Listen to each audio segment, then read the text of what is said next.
Sa ating update, sa isa pa nating What's on Your Mind contestant, naalala mo ba? For sure, hindi nyo makakalimutan, si Rochelle Olicdan ng San Jose del Monte, Bulacan. Ito pong nakausap natin noong October 21, ito lang yan mga kapatid, nakatanggap po ng 2,000 piso.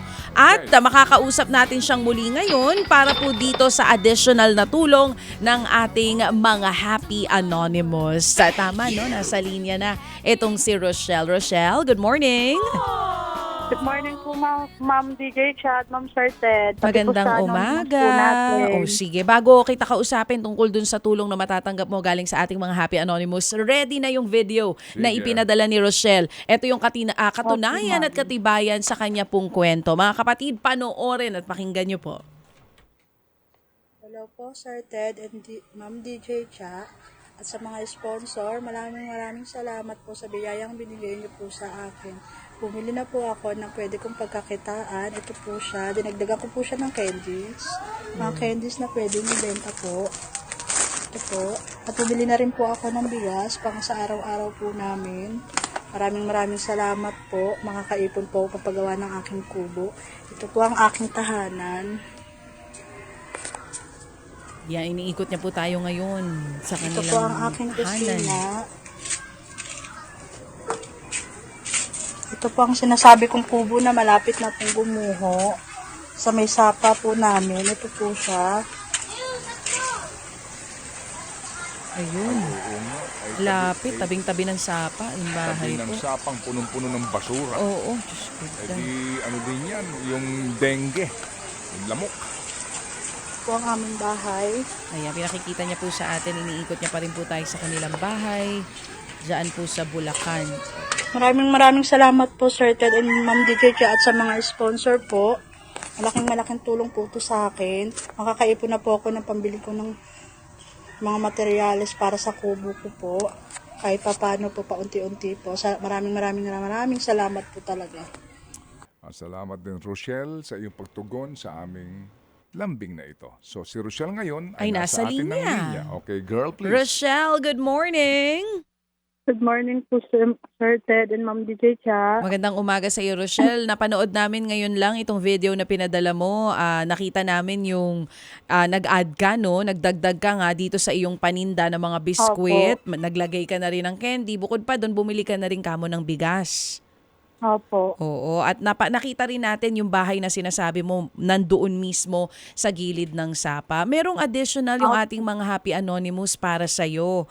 4,000. Maraming salamat po. Yes po, 4,500 po ito para sa'yo, Rochelle. At ano ang plano mong gawin dito sa tulong, pangalawang tulong ng mga Happy Anonymous natin? Pwede na po ako makabili kahit po yung pang poste po. Para po sa bahay ko. So yung mga sira talaga ang ipapagawa mo dyan, tama? Opo, hindi po yung kubo na po ako mag-aano po ng poste. Pang poste po. Itong 4,500 na ipadadala namin sa'yo ngayon. Opo. Opo, ma'am. Yung kinakailangan na poste para dun sa gilid ng kubo. Opo. Sige po, oo. At Wala itong ba kayong balak na lumipat? Yan bang sapa na yan? Tumataas ba tubig dyan? Medyo po, pero hindi naman po umaabot. Kaso po Okay. kasi yung lupa po, Lumalambot. umaano na po siya eh. Lumalambot Opo, na. lumalambot na po. Oo. Ngayon po umuulan eh.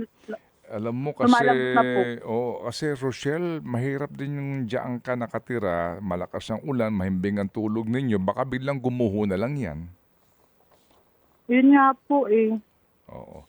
Wala Kasi kayong, wala naman po kami ibang mapupuntahan po eh.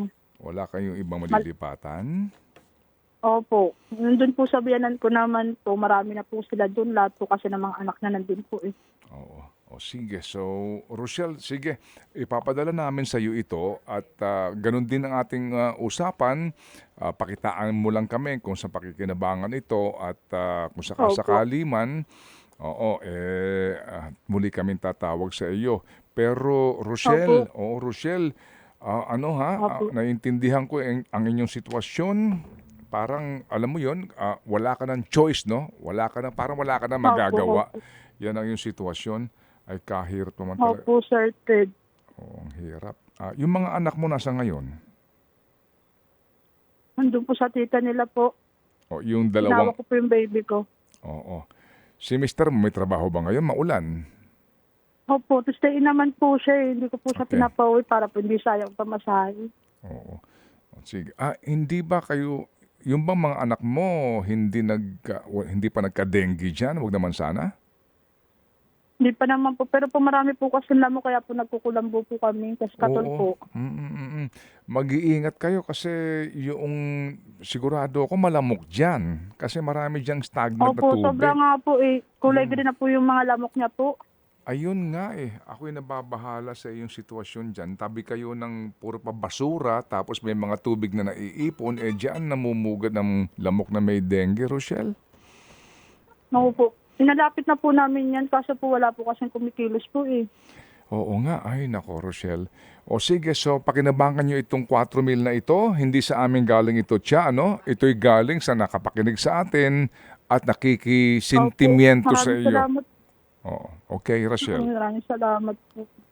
Maraming salamat po, Sir Ted, Ma'am Chat, pati po sa ating sponsor po. Maraming salamat. Oo. Rochelle, salamat din sa iyo at muli pag-isipan ninyo mag-asawa kung sakasakali man kung saan kayo maaaring mas makalipat ng maayos. Salamat, Rochelle, Opo. and God Opo, bless you. maraming salamat po talaga po. Maraming salamat po. Yan nga po si Rochelle Olida ng San Jose del Monte, Bulacan. Ted Filon at DJ Chacha. Ngayon, nasa Radyo 5, 92.3 News FM. Monday to Friday, 6 to 10 a.m.